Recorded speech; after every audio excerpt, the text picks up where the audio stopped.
Pumalag po ang kampo ni Mike Defensor sa pagbawi ng salaysay ni Orly Gutesa sa flood control scandal matapos nitong igiit na pinilit lang siya nina Defensor at Senator Rodante Marcoleta. Ayon kay Gutesa, sina Marcoleta at Defensor ang may pakana ng kwentong pagde-deliver ng male-maletang pera kay dating House Speaker Martin Romualdez.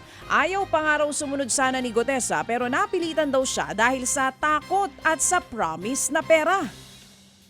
Sinimulan na ni Senator Marcoleta ang basahin ang ginawa ni Mark na affidavit base sa sinabi ni former Congressman Mike na sabi niya, pare, ayusin ko ang Tagalog.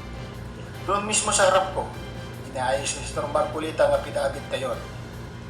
Nag-promise ng kasa educational scholar si former Congressman Mike Defensor. Yan nga po mga kapatid, ang tinig ni Orly Gutesa. Bukod sa dalawa, kasama na rin sa bago niyang salaysay si dating COMELEC Commissioner Rowena Guanzon. Pinakontak daw sa kanya si Guanzon para raw tumulong mag-revise ng salaysay. Pero ang banat ng dating commissioner, sinungaling daw si Gutesa. May isang biglang pumuntak sa akin na galing sa opisina ni Senator Marcoleta na nagsasabi, bibigyan ako ng numero ni Atty. Rowena Guanzon para ako daw ang tatawag para manghingi ng tulong para sa pag-aayos ng affidavit. Dinamay mo pa ako. Isipin mo na lang. With my status as a retired COMELEC commissioner, and a former COA commissioner, law practice for 25 years, and maniniwala ba sa Gutesa na mag-aabogado ako para sa'yo? Yan nga po ang sunurang tinig ni Orly Gutesa at dating COMELEC Commissioner Rowena Guanzon. Wala pa namang komento sina Marcoleta at Defensor sa mga sinabi ni Gutesa. Pero sabi po ng abogado ni Defensor na si Attorney Ferdinand Topacio, mukhang natakot si Gutesa sa panggigipit ng administrasyon kaya ito'y bumaliktad. Ayon naman po sa ombudsman, hindi na bago ang ganyang pagbaliktad.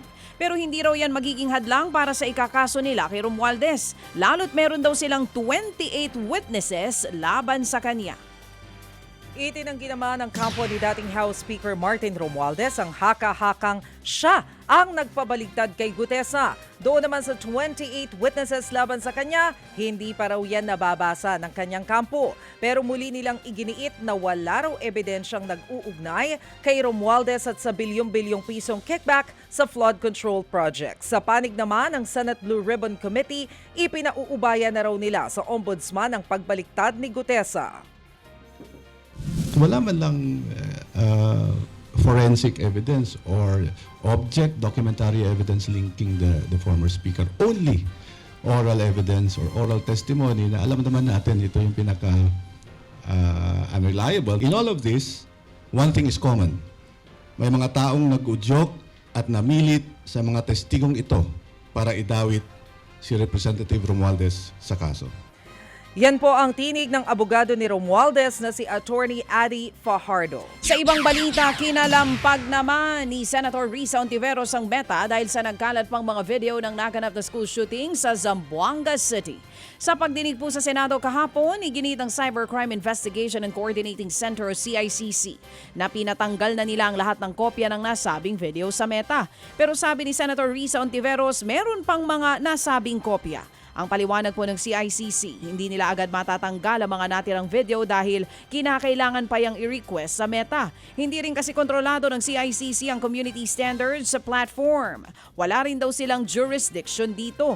Ang tingin tuloy ng CICC, mas mainam sana kung magkaroon sila ng kapangyarihan sa online platforms sa pamamagitan ng isang batas. Any second that any video is there, it creates harm, whether it's misinformation, disinformation. In extreme cases, these school shootings, violence, and yung mga extreme violence na pinapakita ho, and it's being rewarded by virality, it's being rewarded by sharing. Kaya ho, ang ginawa ho talaga natin, apart from talking to Meta, we directly talk to our netizens para hindi na ho i-share yung video na yun. I think the solution lies in acquiring jurisdiction over the platforms. Kasi ho, ngayon nakarely lang tayo sa community standards ni ho nila. Nakikiusap pa rin ho tayo Nakikiayon pa rin ho tayo sa kanila. Instead of, maybe when we acquire jurisdiction, we propose also in our country, ito isama nyo sa community standards nyo. Yan nga po ang tinig ni CICC Executive Director Aboy Paraiso. Sa atin namang ulat panahon, tuluyan ang nakalabas ng bansa at naging low pressure area na lang ang bagyong Neneng. Huli itong namataan 550 kilometers sa hilagang silangan ng Itbayat, Batanes at mas malapit sa Taiwan. May isa ring low pressure area pa na minomonitor sa may silangan ng northeastern Mindanao, pati na ang severe tropical storm na may international name na Sodel. Parehong nasa labas pa ng Philippine Area of Responsibility ang dalawang sama ng panahon at wala pang direktang epekto sa bansa. Sa ngayon, habagat pa rin ang magpapaulan sa ilang bahagi ng Luzon, kabilang ng Ilocos Region, Batanes, Cagayan, Apayao, Abra at maging sa Metro Manila. Samantala, sa gitna po ng problema sa bahang dulot ng sandamakmak na basura, pinagpapaliwanag na ng DENR ang mahigit 100 kumpanya dahil sa kanilang plastic waste.